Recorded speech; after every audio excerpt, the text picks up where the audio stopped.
পানি উন্নয়ন বোর্ড থেকে কোনো ধরনের। আসসালামু আলাইকুম প্রিয় দেশবাসী, যে যেখান থেকে দেখছেন, আমরা একটি ভয়াবহ অবস্থা থেকেই আপনাদের সাথে সংযুক্ত হয়েছি। এখানে আসলে দাঁড়ানো অনেকটা রিস্ক।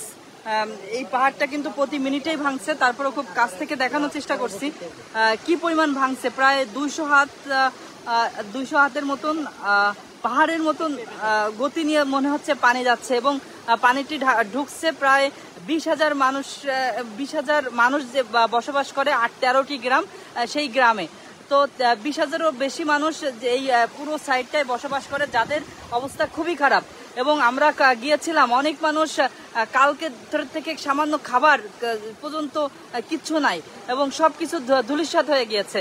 তাদের একটু খাবারের ব্যবস্থা নাই, একটু পানি নাই, কাপড় নাই। এটি কিন্তু খুব খুলনার কাছে, এটি কিন্তু খুলনা থেকে মাত্র 30-40 কিলোমিটার দূরে বটিয়াঘাটা রুট হয়ে আসতে হয় ডেলুটি ইউনিয়ন। ভয়ঙ্কর অবস্থা। যারা দেখছেন সকলের কাছে অনুরোধ রাখবো, আপনারা দয়া করে লাইভটি শেয়ার করেন। আপনারা শেয়ারের মাধ্যমে অনেক মানুষ এদিকে আগায় আসবে। আপনারা জানেন সারা বাংলাদেশে কিন্তু ফেনীর দিকে চোখ রেখেছে, ফেনীতে যাচ্ছে। ফেনীতে যাওয়ার ফলে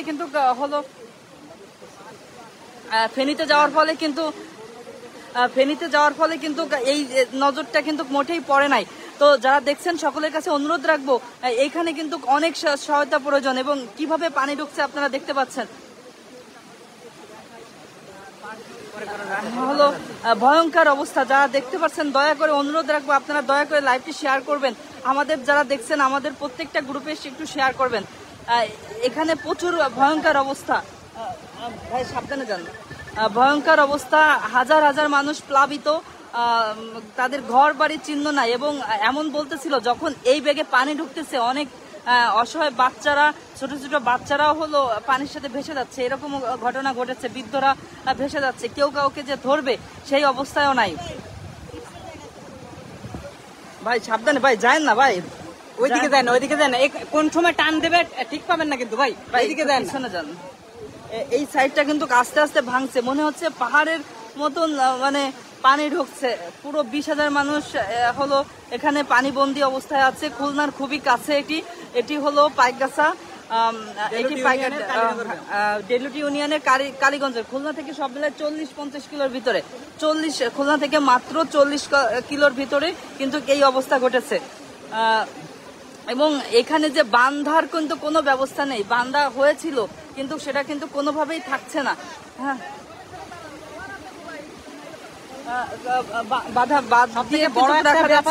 এই পানি এখন ঢুকছে আস্তে আস্তে, যখন নদীর পানির সাথে সমতা হবে, তখন কিন্তু এই গ্রামটা পুরোটাই একেবারে পানির তলে তলিয়ে যাবে। এবং যখন ভাটার টান পড়বে, এই পানি যে গতিতে ঢুকছে এর থেকে কয়েক গুণ বেশি গতিতে আবার যখন পানি বেরিয়ে যাবে, তখন এই ভাঙায় এখন যতটুকু দেখছেন, হয়তো এখন 80 থেকে 100 হাত আছে ভাঙা, কিন্তু এটা কিন্তু আবার তখন দ্বিগুণ পরিমাণে হয়ে যাবে। কেননা যখন পানি বেরিয়ে যাবে, তখন কিন্তু এই রাস্তাটাকে একেবারে মুখে করে নিয়ে সাইডে ভাঙতে ভাঙতে একেবারে বেরিয়ে যাবে। তখন তার মানে পানিটা কিন্তু আপনার ভাঙায় এখন যদি দেখে থাকেন 100 হাত, এরপরে যখন ভাটার সময় বেরিয়ে যাবে, তখন কিন্তু 150 হাতের বেশি কিন্তু এই ভাঙা হয়ে যাবে।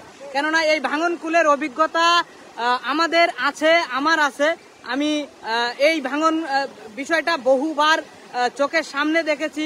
কেননা 2009 সালে যখন আয়লা হয়েছিল, সেই আয়লার পরিস্থিতিতে আমি দেখেছিলাম। কেননা আমার নিজের গ্রাম কিন্তু পাক্কা 2 থেকে 2.5 বছর পানির নিচে ডুবেছিল।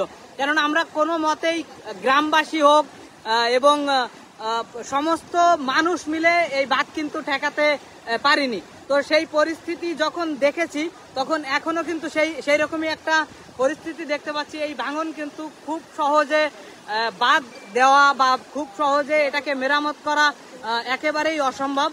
যদিও গ্রামের মানুষ, এলাকাবাসী স্বেচ্ছাশ্রম দিচ্ছে, তাদের পকেট থেকে টাকা পয়সা তুলে বাঁশ কাঠ এগুলো কিনছে, তাদের মতো করে চেষ্টা করছে। কিন্তু এটা সরকারিভাবে যদি কোনো উদ্যোগ নেওয়া হয়, তাহলে কিন্তু এই বাঁধ দেওয়া কিন্তু একেবারেই সম্ভব না। কেননা এটা বড় একটা বিষয় হলো, আমাদের বাঁধের পাশাপাশি আমাদের এখানে কিন্তু বলতেছিল প্রায় 20,000 মানুষ কিন্তু অনাহারে আছে।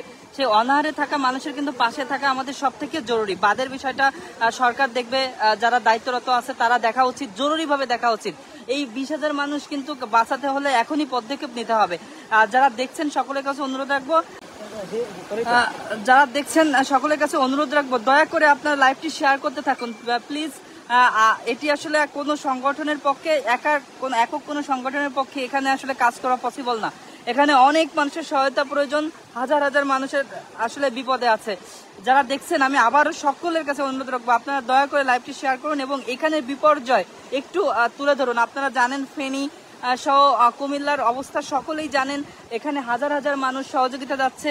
এখানে কিন্তু এখানে এখনো পর্যন্ত যে অবস্থা তাতে আমাদের কাছে মনে হইতেছে যে পানি বাড়তেছে, কিন্তু ইনশাল্লাহ যদি পানিটা কমেও যায় তার পরবর্তীতে কিন্তু এদের অবস্থা রুবেল ভাই আসলে এই মুহূর্তে কমার সম্ভাবনা নেই, কেননা জোয়ারে পানি ঢুকতেছে এবং এই পানি যখন বেরোবে দেখি একটু সাইডে শক্তি নিয়ে আসলে খুবই খারাপ অবস্থা, ভয়ঙ্কর অবস্থা।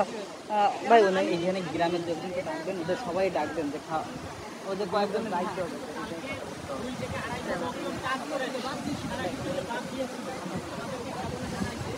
তো যারা দেখতে পাচ্ছেন দয়া করে লাইভটি শেয়ার করবেন, খুবই ভয়ঙ্কর অবস্থা।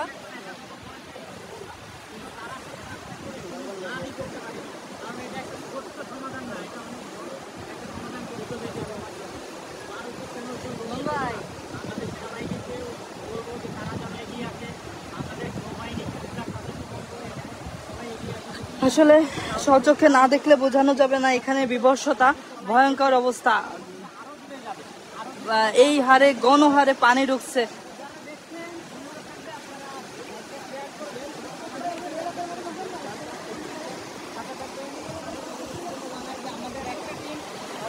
এই ভাঙাটা হলো,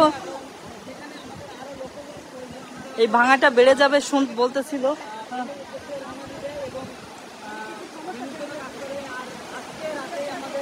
ভাই এখানে একটু স্থানীয় লোকজন আছে, ভাই আপনারা কি বাদ দিছিলেন এখানে?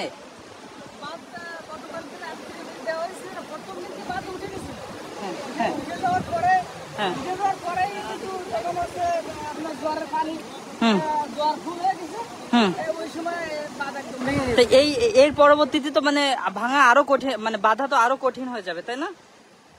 অবশ্যই গতকালকেও বাদ উঠেছিল, ওই 200 মিটারে বাদ বাঁধার পরে রাত্রে আবার ভেঙে নিয়ে গেছে। আর আজকে আংশিক কাজ হয়েছিল, তা তো নাই, সে মাটি সব পানিতে জলের পানিতে সব প্লাবিত হয়ে গেছে।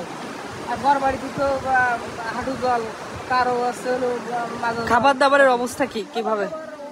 কেউ ধরেন রান্না বান্না সকালে করেছিল, আর কেউ অনেকেই করতে পারেনি, যাদের রান্নাঘরটা নষ্ট হয়ে গেছে, শুকনো খাবার খাইছে। কিন্তু খাবার কোনো কাজ যদি বাথরুম তাহলে সমস্যার সমাধানের একটা, মানে আপনারা চান খাবার না খেয়ে থাকতে পারবেন, কিন্তু আসলে এই বাদ তো আসলে সরকারি সহযোগিতা ছাড়া আসলে করাটা কঠিন হয়ে যাবে। সরকার বা সবাই যাতে এগিয়ে এসে যাতে বাদটা আমাদের উঠে দেয়, খাওয়াটা বড় কথা না, আমাদের যদি বাদটা উঠে দেয়। এখন আমন মৌসুম, একটা বড় ফসল, পাতাও নষ্ট হয়ে যাচ্ছে। মানে ধান ছিল রোপণ একজনের রোপা আমন যেটা বর্ষা মৌসুমে যেটা, এটাও তো নষ্ট হয়ে যাচ্ছে। অনেকে তরমুজ চাষ করেছে, গেরে বেড়ি বেড়ে তাও নষ্ট, গের খের সব নষ্ট হয়ে গেল। মানে একটা বিশাল কোটি কোটি টাকার সম্পদ নষ্ট হয়ে যাচ্ছে। প্রায় 30-40 হাজার মানুষ এখানে বসবাস করে। তো যারা দেখছেন সকলের কাছে অনুরোধ রাখবো আপনারা লাইভটি শেয়ার করবেন। এবং আবারও বলছি, যারা নতুন ভাবে সংযুক্ত হয়েছেন, আমরা পাইকগাছা ডেলোটি ইউনিয়ন 22 নম্বর ফোল্ডারে আছি। এখানে প্রায় 8টি গ্রাম প্লাবিত, 13টি গ্রাম প্লাবিত, প্রায় 30,000 মানুষ আক্রান্ত, এফেক্টেড। হাজার হাজার মানুষ অনাহারে, বৃদ্ধ, ছোট বাচ্চা, গর্ভবতী মায়েরা, তাদের অবশ্যই নিরাপয় অবস্থা। আমরা Khulna food bank, Khulna blood bank এসেছি, কিন্তু আমাদের সেই রকম পর্যাপ্ত ব্যবস্থা নেই। আমরা চেষ্টা করতেছি আগামীকাল আবার আসবো এবং এখানে কিছু করার জন্য চেষ্টা করব। যারা আমাদের সাথে থাকতে চান আমাদেরকে জানাবেন, আমরা আপনাদেরকে সদরে গ্রহণ করব। আর তাছাড়াও আপনারা নিজ উদ্যোগে এলাকায় আসতে পারেন, এই এলাকার মানুষের পাশে দাঁড়াতে পারেন। ধন্যবাদ সবাইকে, ভালো থাকবেন, আসসালামু আলাইকুম। Thank you for watching.